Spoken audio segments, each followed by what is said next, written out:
बाद इसने पहाड़ी में मौजूद गारों में शहजादी को तलाश करना शुरू कर दिया और फिर एक गार में इसे शहजादी लेटी हुई दिखाई दी। शहजादी बेहोश थी। उसने शहजादी को उठाकर कांधों पर लादा और गिरता पाता किसी न किसी तरह गार से निकलकर वो खुली जगह पर आया और उसने शहजादी को वहां जमीन पर लिटा दिया। शहजादी ने इंतहाई खूबसूरत जेवर पहने हुए थे। एक बार तो ख्वाजा उमरों का दिल चाहा कि वो ये जेवर उतार कर अपनी जंबील में डाल ले। उसमें हाथ बढ़ाकर शहजादी के हाथ में मौजूद सोने के कंगन उतारना चाहे, लेकिन फिर इसने हाथ रोक लिए, क्योंकि इस तरह इसकी जंबील में मौजूद बुजुर्गों की दी हुई चीजें गायब हो सकती थीं, इसलिए इसने हाथ रोक लिए थे।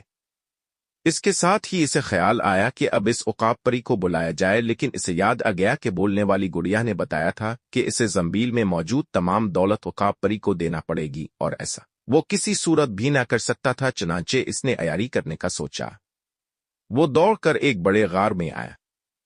इसने जंबील में से तमाम दौलत निकाल कर इसे चादर सुलेमानी में लपेट कर रख दिया ताकि किसी को हत्ता के उकाब परी को भी नजर ना आ सके। अलबत्ता इसने सोने की 2 थैलियां जंबील में रख ली ताकि कुछ न कुछ इस उकाब परी को दे सके। इसके बाद वो वापस शहजादी के पास पहुंच गया और ऊंची आवाज में उकाब परी को बुलाना शुरू कर दिया। थोड़ी देर बाद इसे अपने अकब में परों की फड़फड़ाहट सुनाई दी तो इसने मुड़कर देखा तो इसे उकाब परी अपने करीब उड़ती हुई दिखाई दी। वो बिल्कुल वैसी ही थी जैसी बोलने वाली गुड़िया ने बताया था। क्यों पुकार रहे हो मुझे? उकाब परी ने कहा। अपने गिले का खून इस शहजादी पर डाल दो ताकि ये होश में आ सके। उमरों ने कहा। लेकिन मुझे क्या फायदा होगा? परी ने कहा। पूछा, तुम क्या फायदा हासिल करना चाहती हो? उमरों ने, तुम मुझे अपनी जंबील में मौजूद तमाम दौलत देने का वादा करो। उकाब परी ने कहा। चूंकि ख्वाजा उमरों पहले ही अयारी कर चुका था, इसलिए वो फौरन ही रजामंद हो गया। इसके बाद उकाब परी नीचे उतरी। इसने ख्वाजा उमरों से खंजर लिया और अपने गिले पर हल्का सा जख्म लगाया और इसमें से निकलने वाले खून के कतरे इसने शहजादी पर डाले। जैसे ही खून के कतरे शहजादी पर पड़े, शहजादी होश में आ गई। इस लम्हे एक खौफनाक धमाका हुआ और हर तरफ धुआं सा फैल गया और फिर एक रोती हुई आवाज सुनाई दी।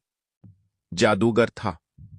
मैंने शहजादी को बे मेरा नाम लामा जादू होश किया था, मगर उमरों अय्यार ने इसे होश दिलाकर मेरा तोड़ दिया, जिसकी वजह से मैं हलाक हो गया।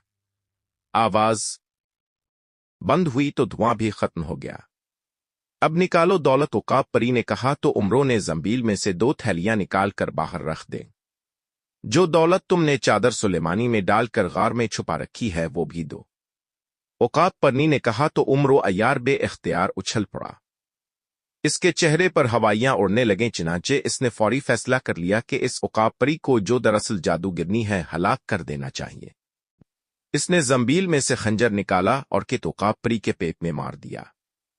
खंजर सुलेमानी की वजह से उकाब परी, जो दरअसल जादूगरनी थी, हलाक हो गई और एक बार फिर हर तरफ धुआं सा छा गया और फिर उकाब परी की रोती हुई आवाज सुनाई दी। मेरा नाम उकाब परी था और मैं जादूगरनी थी। मैं लालच में आ गई, लेकिन उमरों अय्यार ने अयारी करके मुझे हलाक कर दिया।